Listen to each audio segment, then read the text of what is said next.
The Cope North exercise first began in 1978, and in 1999 the first Cope North exercise was held in Guam. Since then it has evolved in scale and participation. U.S. Air Force Colonel David Minu. This year is the largest Cope North to date.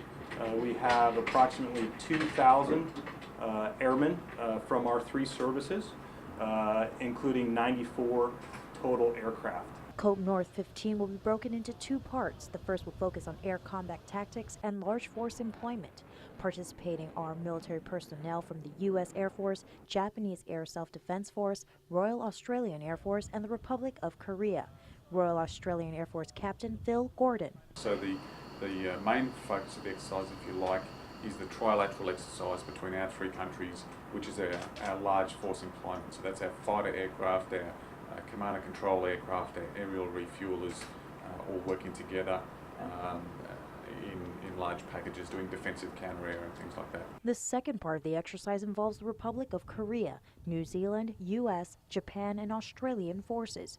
We should add this is the first time the Royal New Zealand Air Force and the Philippine Air Force will take part in Cope North. They will provide personnel to support humanitarian assistance and disaster relief.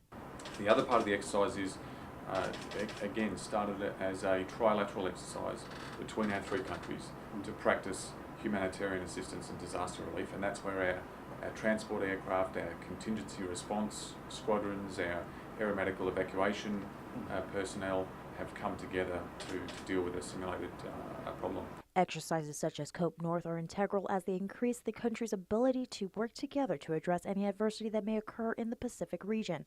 Week 1 of the exercise will consist of humanitarian assistance and disaster relief training and air combat training.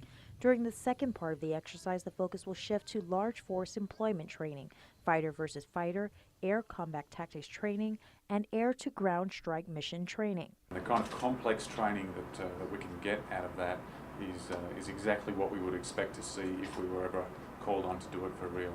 So there's nothing quite like when you get the opportunity to exercise with other partners and other countries and other aircraft to increase that shared understanding of how we each do the job. Cope North is already underway and will continue through February 27th. During this time, residents in Guam, Saipan, and Tinian will see an increase in military activity and noise. Reporting for Guam's News Network, I'm Jolene Toves.